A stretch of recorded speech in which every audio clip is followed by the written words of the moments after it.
2010년 12월 22일이었습니다. 자작극으로 판명이 났습니다. 길 하나를 사이에 두고 양쪽에 빵집이 있었어요. 이쪽은 뚜레쥬르, 그리고 저쪽은 파리바게트. 그런데 성탄 무렵이잖아요. 빵들이 억수로 팔려 나가야 되는데 우리 가게로 손님들이 안 오고 전부 다 길 건너편 빵집으로 가는 거예요. 그래서 이 뚜레쥬르 사장님이 아들을 시켜가지고 저쪽 파리바게트에 가서 식빵을 하나를 사오라고 합니다. 그리고는 그 식빵에다가 죽은 쥐 사체를 넣고 그리고는 반죽을 해가지고 이걸 찍어서 인터넷에다가 올립니다. 그 지역에서 난리가 난 거예요. 파리바게트에서 쥐 식빵이 나왔다. 그 후로 파리바게트에 손님들이 딱 끊겨버린 거예요. 여론이라는 게 무섭잖아요. 그런데 이 파리바게트 사장님이 아무리 생각해도 이것은 누군가의 모함이다. 그래서 그전부터 계속 관계가 불편했던 이 앞집, 이 뚜레쥬르 사장님을 경찰에 신고를 합니다. 그게 진짜인 거예요. 이게 발각이 됩니다. 그리고는 자작극이라는 것, 그래서 징역 3년의 구형을 받게 됩니다. 사랑하는 성도 여러분, 누군가를 시기한다라는 게 이렇게까지 사건이 커질 수가 있구나. 여러분도 지금 누군가를 시기하고 있지는 않습니까? 도대체 이 시기라는 게 어떻게 생겨먹은 걸까요? 우리 같이 한번 따라해 봅시다. 시기는 초록 눈의 괴물이다. 우리가 지금 7가지 기독교에서 말하는 대죄, The Seven Deadly Sins, 죽음에 이르는 죄를 함께 살펴보고 있어요. 그 가운데 오늘은 2번째입니다. 시기. 이것은 초록 눈의 괴물이라는 거예요. 왜 시기를 초록 눈의 괴물이라고 하는 걸까? 여러분 한번 생각을 해보십시오. 왜 시기를 초록 눈의 괴물이라고 했을까요? 그것은 어원을 우리가 생각해 보면 조금 짐작을 할 수 있습니다. 이 시기라는 말이 영어로는 envy라고 하잖아요. 그런데 이 envy라는 말은 라틴어 invidia에서 온 말이에요. 이 invidia라는 라틴어가 자세히 보다, 그런 뜻이에요. 그러니까 시기라는 것은 자세히 보는 것부터 시작된다라는 겁니다. 이 뚜레쥬르 사장님이 길 건너편 파리바게트 가게를 유심히 본 것으로부터 이 사건이 시작이 된 거예요. 시기심은 그렇게 눈과 관련이 있습니다. 여러분, 이 영화 기억나십니까? 아마데우스. 누구 이야기죠? 모차르트 이야기잖아요. 그런데 우리가 여기서 또 한 명의 등장인물을 주목하게 되는데요. 살리에리라는 사람입니다. 이 사람은 궁중 작곡가이고 지휘자입니다. 그 나라에서 제일 그래도 인지도가 높은 사람이에요. 우리 같으면 국립 단장 이런 것 정도 되겠지요. 최고예요, 이 나라에서. 살리에리는 이렇게 노력파, 실력파였습니다. 노력하고 또 노력하고 밤을 새워서 연습을 해서 결국 그 나라에서 최고의 자리까지 이르게 된 것입니다. 그런데 어느 날 노력을 안 하는데도 너무 잘하는 사람이 나타난 거예요. 그 이름이 뭐예요? 모차르트예요. 음악 신동이 나타났습니다. 황제가 이 모차르트를 초청을 했습니다. 그리고는 즉흥적으로 연주를 하기 시작을 하는데 사람들의 시선이 쫙 그쪽으로 쏠리는 거예요. 살리에리 자신에 대한 시선이었습니다. 어제까지만 해도 자신에 대한 박수였습니다. 어제까지만 해도. 그런데 그 시선과 그 박수가 하루아침에 저 어린 모차르트에게 쏠리는 거예요. 이 사람들의 주목을 받는 모차르트, 그리고 이 모차르트를 바라보는 살리에리의 이 눈, 살리에리의 시기심이 시작되는 날이었습니다. 아니, 그날은 살리에리의 인생이 망가지는 날의 시작이었습니다. 성경에도 그런 이야기가 나옵니다. 다윗이 블레셋 용사 그 거인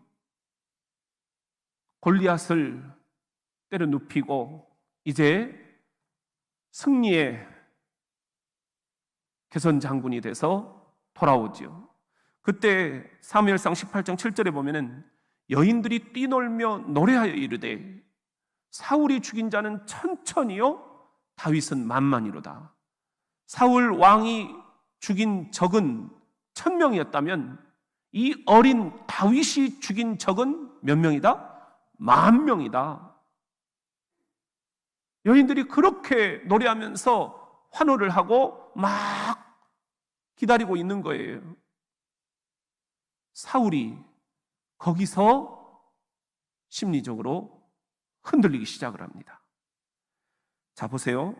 다음 구절 18장 9절 말씀입니다. 시작. 그날 후로 사울이 다윗을 주목하였더라. 주목하였다. 이것이 히브리어 성경에는 아완 이렇게 되어 있어요. 여기서 나온 말이 아인입니다. 눈이라는 히브리어입니다. 주목했다. 여러분, 그래서 세번역 성경에는 그날부터 사울은 다윗을 뭐하고? 시기하고 의심하기 시작하였다. 정확하게 이 뉘앙스까지 번역을 해놓고 있습니다. 이날 이후로 사울은 악령이 들지요. 그래서 다윗을 죽이려고 여러 번 시도를 합니다. 이 눈, 살리에리가 모차르트를 바라봤던 그 눈, 사울 왕이 다윗을 주목하며 바라봤던 그 눈, 시기는 이렇게 눈에서 시작되는 겁니다. 시기는 이렇게 눈으로 짓는 죄입니다. 단테의 신곡 지옥편을 보면은요, 시기를 하다가 지옥에 떨어진 사람들을 이렇게 눈꺼풀이 굵은 철사로 팽팽 동여 매어져 있어요. 네 눈으로 지은 죄니 이제 영원토록 이런 형벌을 받아라. 시기를 초록 눈의 괴물이다. 이걸 처음으로 표현한 사람은 실은 셰익스피어입니다.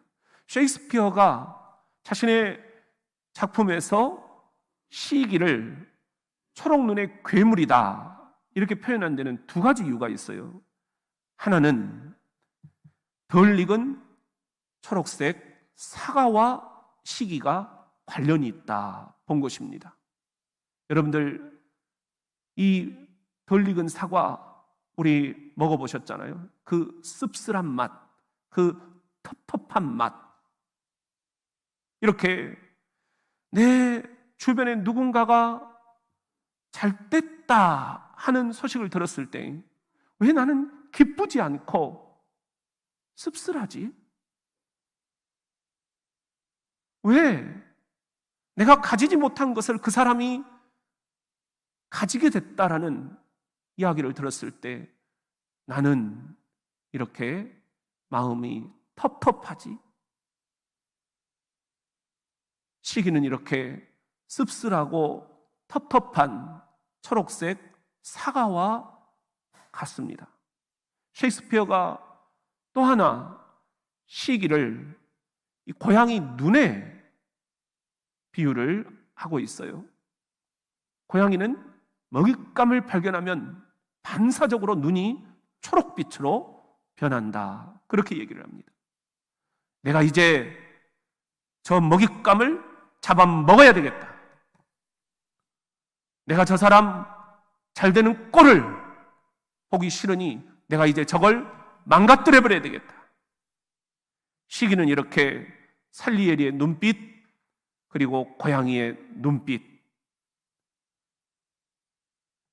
사울 왕의 눈빛, 초록 눈빛의 괴물입니다.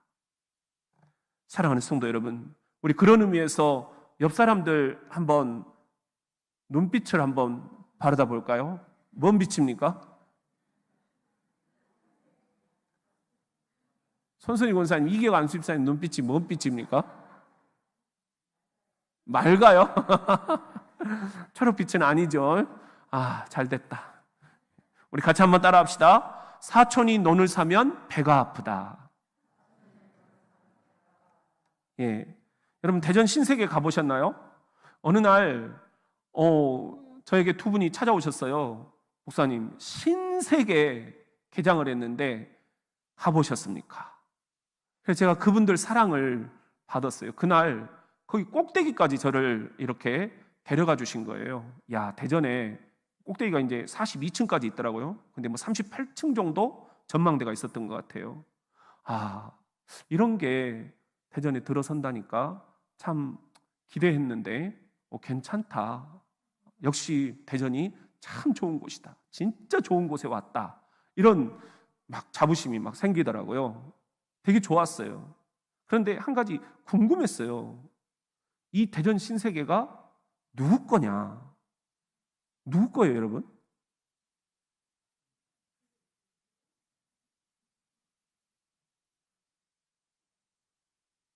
그 오빠 거예요? 아니면 그 여동생 거예요? 아니, 아무리 설교 준비하면서 인터넷 뒤져봤는데 이게 명확하게 잘 모르겠더라고요. 답변을 여러분들에게 기다립니다. 근데 여러분, 그건 뭐 누구 거면 어떠겠어요? 내가 그 사람을 시기하지는 않는다는 겁니다. 그렇죠? 그 사람은 그 사람의 역할이 있는 거고 나는 또 내 역할이 있는 거잖아요. 내가 신세계 백화점 그 회장님을 부러워할, 그렇게 시기할 그런 관계는 아닙니다. 문제는 정작 엉뚱한 데서 터집니다. 저는요, 누가 설교 잘하더라 그러면 막 이제 심리적으로 흔들려요. 야, 이 정도 됐으면 이제 그런 말에는 흔들림이 없어야 된다. 여러분은 그렇게 생각하시잖아요. 근데 야, 진짜 사탄이 저를 넘어뜨리는 가장 아킬레스건을 알고 있어요. 누가 설교 잘하더라. 내 친구가 목회 잘하더라. 또 누가 나보다 사례비를 10만 원 더 받더라. 이런 게 나를 무너뜨리더라고요. 내가 신세계 백화점 사장님을 시기하진 않아요. 근데 내가 잘 아는 친구, 내가 잘 아는 지인, 가장 가까이 있는 사람이 잘 되는 것을 보고 갑자기 우울해지는 거예요. 이게 뭐예요? 이게 과연 목사가 할 짓이냐고요. 여러분은 어떻습니까? 옆에 있는 권사님이 누구 손주가 이번에 어디 들어갔대. 그러면 기뻐해야 되는데 갑자기 마음이 이상해요. 배가 아파요. 어떤 집사님이 이번에 저쪽 산에다가 귀퉁이에 땅을 좀 샀대. 그게 기뻐해줘야 할 일인데 나는 마음이 이상해요. 배가 아파요. 옆집 가게, 옆집 사업체, 옆집 교회, 가까이 있는 사람들에 대해서 왜 잘 되는 거에 대해서 나는 배가 아픈가?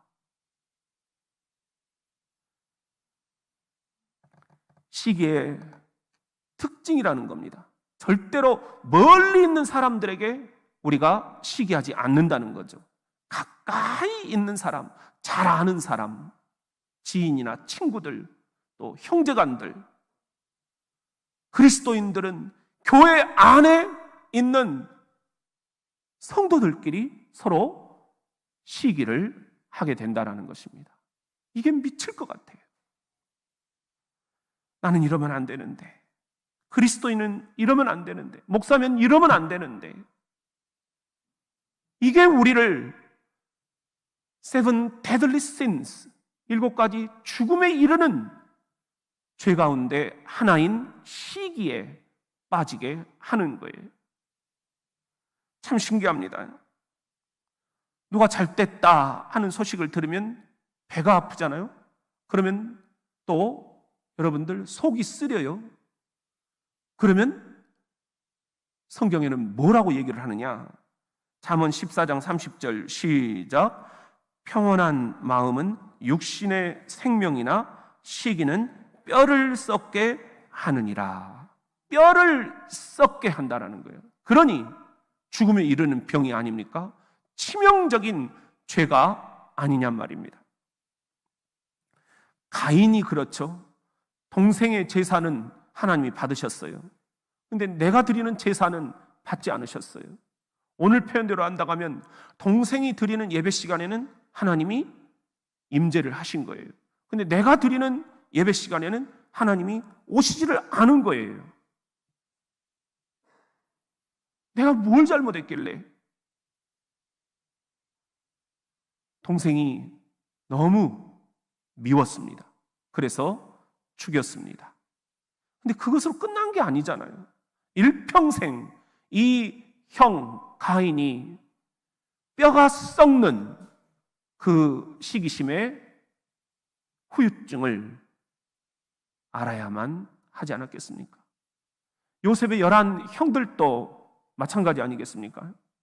아빠가 이 요셉만 어리다고 예뻐한 거예요. 고운 옷도 명절날 이 어린 요셉한테만 입혀주시는 거예요. 우린 뭐냐? 그래서 어느 날 이 형들이 요셉을 노예로 팔아버리기까지 된 거예요. 그런데 그 마음이 일평생 오죽 힘들었겠습니까?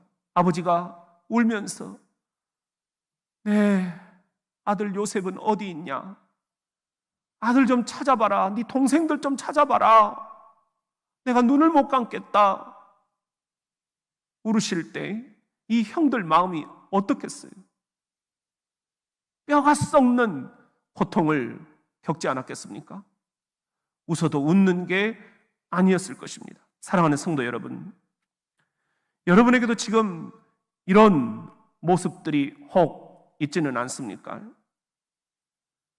멀리 있는 사람이 문제가 아닙니다. 가까이 있는 사람, 집안의 식구들끼리, 형제들끼리, 그리고 직장에서 바로 윗사람과 아랫사람 사이에, 그리고 동료들끼리, 그리고 문제는 교회 안에서마저 저 집사님 잘 됐다더라, 배가 아프고, 저 권사님 잘 됐다더라, 배가 아프고, 저 장로님 잘 됐다더라, 배가 아프고. 하나님께서 그 사람이 잘 되게 하시든지 못 되게 하시든지 하나님이 하시는 일입니다. 하나님의 주권을 인정해 드리자. 시작. 내가 그 사람의 인생을 이렇다 저렇다 그렇게 관심 가질 일도 아니에요. 여러분 그렇게 시간이 많습니까? 그 사람의 일은 하나님이 주관해 가시는 것입니다. 또 내 인생은 내 인생대로 하나님이 주관해 가시는 것입니다. 이 믿음을 가지고 여러분 하나님의 주권을 인정해 드립시다.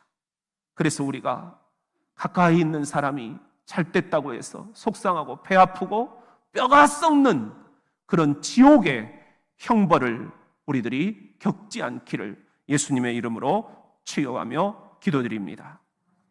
우리 같이 한번 따라합시다. 뒤에서 씹지 마라. 이 시기심이 왜 7가지 가장 치명적인 죄 가운데 하나냐? 실은 가장 야비하고 가장 더럽고 가장 추접한 죄다라고 이제 기독교에서는 가르쳐 왔어요. 왜 그러냐? 이 시기가 그 뒤로 따라오는 죄들이 너무 많다라는 거예요. 특히 남에 대해서 한담하는 것. 잠언 11장 13절 시작. 두루 다니며 한담하는 자는 남의 비밀을 누설하나 마음이 신실한 자는 그런 것을 숨기느니라. 그 사람 약점을 은근슬쩍 흘리는 거예요. 그러면서 자꾸 두루 다니며 한담한다. 잠언 20장 19절 시작. 두루 다니며 한담하는 자는 남의 비밀을 누설하나 입술을 벌린 자를 사귀지 말지니라. 이런 사람들은 사귀어서는 안 된다는 거예요. 자꾸 그 사람의 은밀한 부분, 우리가 신앙생활 많이 하다 보면, 직장생활 오래 하다 보면 그 사람의 그 은밀한 부분들을 좀 알게 되잖아요. 밝히고 싶지 않은 부분도 있는 거예요. 근데 어떻대 하면서 살짝 흘린다는 거예요. 남의 비밀을 누설하나니 그런 자들과는 사귀지 말아라. 사귀지 말아라. 재미있는 것은 한담이라는 말이 영어로 backbiting 이렇게 돼 있어요. 백이라는 것은 뒤로, 바이트라는 것은 씹는다는 거잖아요.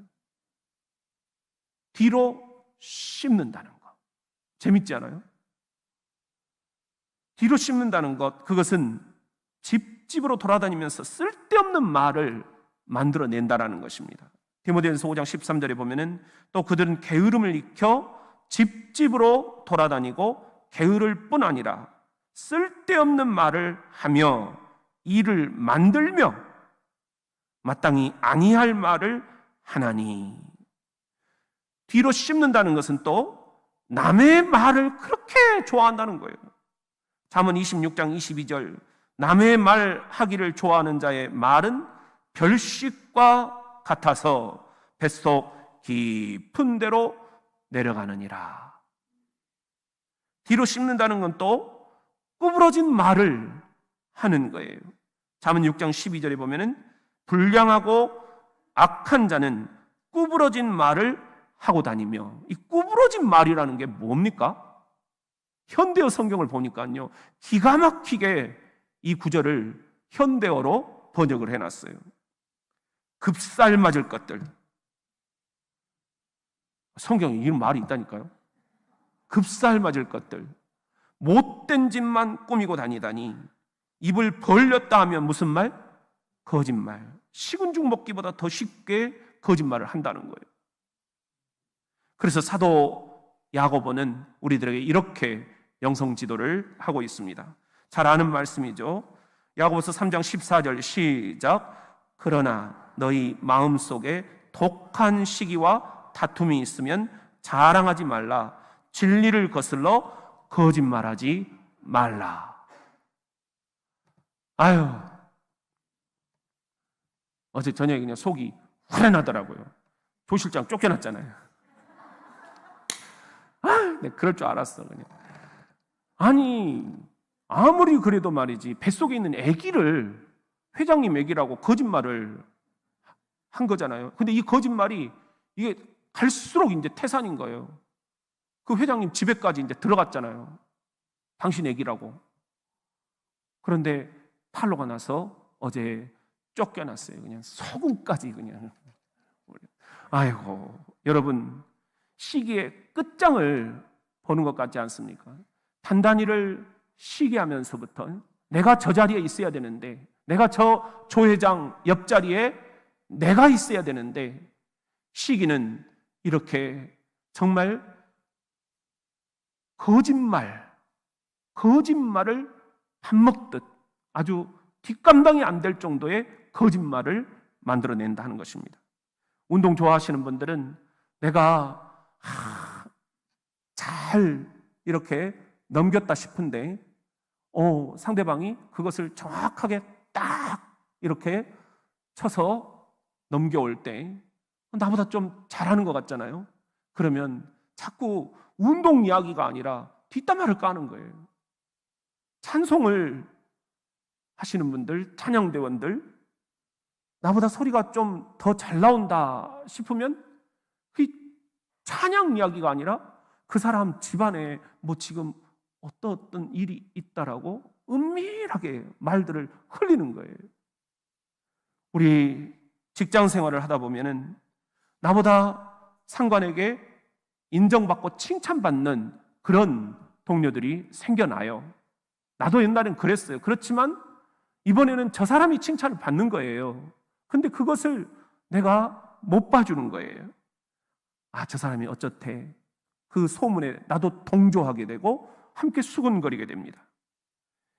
교회 일을 하다 보면은 정말 나만 알고 있어야 될 일들이 있는데 교회 안에서 나보다 더 열심이고 더 인정받고 이런 것들이 이제 자꾸 배가 아파지는 거예요.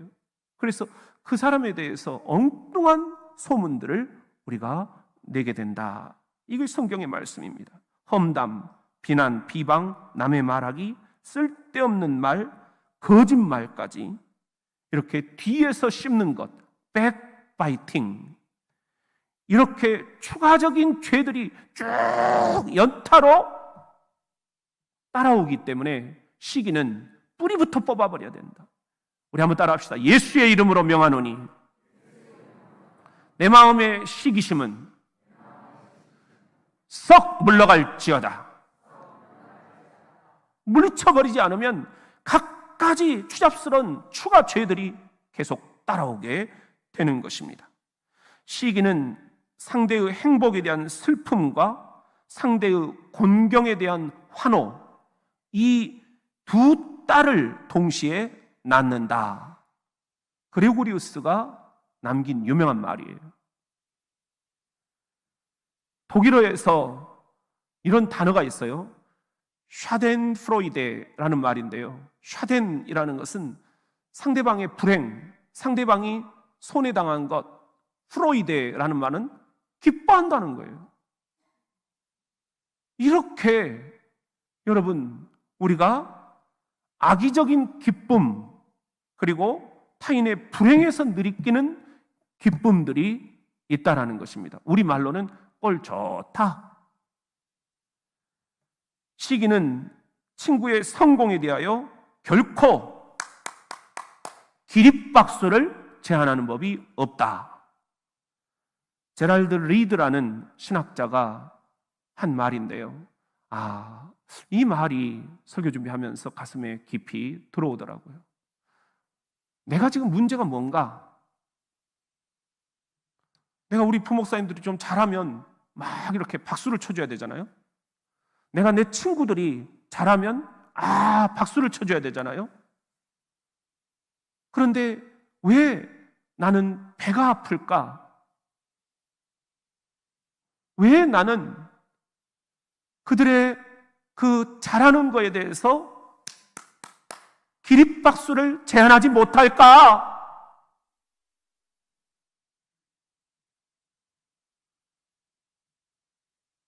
우리가 이렇게 안 살려면 어떻게 해야 될까?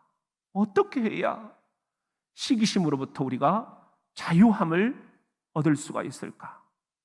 성경에 이미 답이 나와 있습니다. 로마서 12장 15절 말씀입니다. 시작. 즐거워하는 자들과 함께 즐거워하고 우는 자들과 함께 울라. 여러분, 우리는 이것과 정반대로 간다는 거예요. 누가 즐거운 일이 생기면 배가 아프고 누가 울 일이 생기면 그렇게 고소하다는 거예요. 샤덴프로이데, 남의 불행을 내가 기뻐하고 있는 거, 이게 그리스도인이냐? 이게 목사냐? 시기는 친구의 성공에 대해서 기립박수를 제안하는 것입니다. 이것이 주님께서 우리들에게 이 시간 말씀하시는 치유책입니다. 우리는 모두 다 하나님의 자녀, 얼굴은 달라도 하나님의 자녀, 생각은 달라도 하나님의 자녀, 다 같이 믿는 하나님의 자녀. 설교 준비를 하면서 주일학교 때 주일학교 선생님이 그 시골교회에서, 그 판잣교회에서 가르쳐 주실 때 목청껏 터져라 불렀던 노래, 이 노래가 다시 생각이 났습니다. 그렇다. 생각이 다르고 얼굴이 달라도 우리는 모두가 다 하나님의 자녀다. 교회를 나와도 교회를 나오지 않아도 우리 자식들은 다 하나님의 자녀다. 여러분, 하나님이 하시는 일들입니다. 대선이 끝났습니다. 끝난 건 끝난 겁니다. 그런데 이제부터가 진짜 기도가 필요합니다. 이제부터가 네가 그리스도인이냐 아니냐 판가름이 납니다. 우리가 뽑힌 대통령에 대해서 기립박수를 제안할 수 있느냐? 여러분 어떻습니까? 내가 찍은 사람이 아닐 수도 있습니다. 절반의 국민들이 뽑힌 대통령에 대해서 등을 돌렸습니다. 그러면 이제부터는 어떻게 될 것인가, 이 나라가? 우리 교회가 해야 할 일들은 이제부터입니다.